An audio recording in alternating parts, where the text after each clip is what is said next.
حضرت کو اللہ نے وہ کمال دیا. ایک علاقہ ہے وہاں ہندوستان میں، وہاں جلسہ تھا، بہت بڑا اجتماع، اور حضرت کا اجتماع لاکھوں میں ہوتا ہے. لفظوں میں نہیں کہہ رہا، حقیقتوں میں کہہ رہا ہوں. لاکھوں میں اجتماع ہوتا ہے جہاں حضرت کی تقریر، پتہ نہیں پروانے کہاں کہاں سے آتے ہیں. اور یہ وہ دور ہے جب اللہ اپنے بندوں کو وہ والی فضیلت دیتا ہے، اذا جاء نصر اللہ والفتح ورأیت الناس یدخلون فی دین اللہ افواجا. اللہ پورے مرتبے دیتا ہے. تو بڑا لاکھوں کا اجتماع تھا. میرے سیدی، میرے شیخ، میرے محسن حضرت صاحب قبلہ دامت برکاتہم العالیہ، آپ نے وہاں جانا تھا. 2-3 دن کے بعد جلسہ تھا، تو وہاں ایک مجذوب بزرگ رہتے تھے اس علاقے میں. حضرت کا جس دن پروگرام تھا اس سے 2 دن پہلے بابا جی کا انتقال ہو گیا. جب غازی علم الدین شہید کو لاہور سے منتقل کیا گیا نا میاں والی جیل میں، تو میاں والی کے اندر ایک شخص رہتا تھا، وہ کبھی بولا نہیں تھا، گونگا تھا پر مجذوب تھا. اب تو جعلی مجذوب بنے ہوئے نا لوگ، روٹی کا بھی پتہ ہے، پیسوں کا بھی پتہ ہے، تو باقی نمازوں کی باری دفعہ گول مجذوب بن جاتے ہیں، باقی ہر شے کا پتہ ہے. ایک مجذوب رہا کرتا تھا، زندگی میں کبھی گفتگو نہیں کی اس نے، کبھی نہیں بولا. تو جب حضرت غازی علم الدین شہید رحمت اللہ علیہ کو لاہور سے میاں والی منتقل کرنے کا وقت آیا تو وہ زور زور سے چلانے لگا، بول پڑا. لوگ کٹھے ہو گئے، گونگا بابا بول پڑا ہے. تو کہنے لگا بھی میں جا رہا ہوں اور وہ آ رہا ہے، میں جا رہا ہوں وہ آ رہا ہے. کیوں، کیا ہوا؟ کہنے لگے ایک شہر میں اتنے بڑے 2 عاشق نہیں رہ سکتے. تو جس وقت غازی علم الدین علیہ رحمہ کی سواری میاں والی پہنچی تو اس شخص کا انتقال ہو گیا.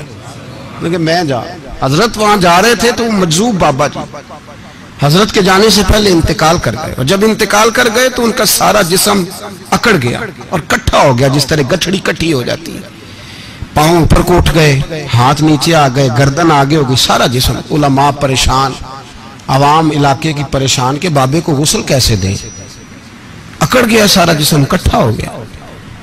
اور کل پروگرام بھی ہے، اور ان بزرگوں کو لوگ جانتے تھے کہ یہ مجذوب ہے، حقا سچا مجذوب ہے. لوگ عقیدت مند بھی تھے. راش ہے، عجیب سی آزمائش.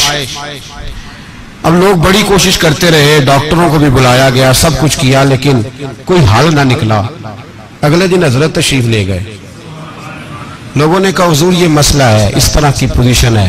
وہ بابا جی ہیں تو وہ فوت ہو گئے، مجذوب تھے، تو کیا کریں؟ آپ فرمانے لگے مجھے لے چلو، مجھے لے چلو.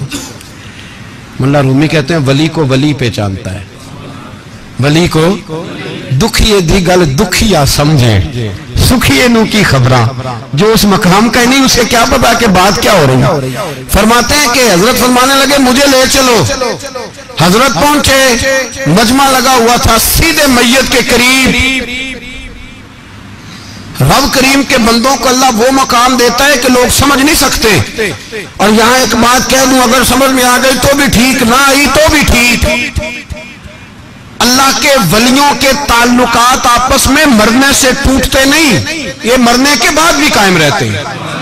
سمجھ میں آ گیا تو بھی ٹھیک، نہیں آیا تو بھی ٹھیک. بابا جی انتقال کر چکے، وصال ہو چکا.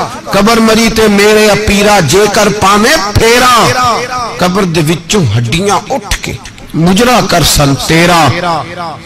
حضرت پہنچے، کان میں بابا جی کے قریب گئے، یوں کان پکڑ کے کوئی بات کی، کوئی بات، اللہ اکبر، کوئی بات کی. جب حضرت نے کان میں کوئی جملہ کہا تو بابا جی کا سارا وجود سیدھا ہو گیا، سارا وجود. مجمع پہ سناٹا طاری ہو، ایسے ہے جیسے کچھ عجیب سا رنگ، حالات بدل گئے. لوگ کہا چلو چلو غسل دو، کفن پہ نہ ہو، جنازہ پڑھے. لوگ جمع ہو گئے حضرت کے پاس، علماء اور مشائخ کا. حضور بتائیے تو صحیح آپ نے کیا کہا، ایسا کیا جملہ کہا کہ کل سے لگے ہوئے تھے سیدھا نہیں ہو رہا تھا. فرمایا چلو ٹھیک ہو گیا نا، جنازہ پڑھاؤ. جو صاحب نظر تھے وہ قدموں میں بیٹھ گئے، حضور مہربانی کریں بتا دیں. تو حضرت فرمانے لگے کہنا کیا تھا؟ میں نے اس کے کان میں کہا کہ اختر رضا آ گیا ہے، تیرا جنازہ پڑھا کے جائے گا. اختر رضا آ گیا ہے، تیرا جنازہ. پتہ نہیں آپ کو سمجھ آئی ہے کہ نہیں آئی.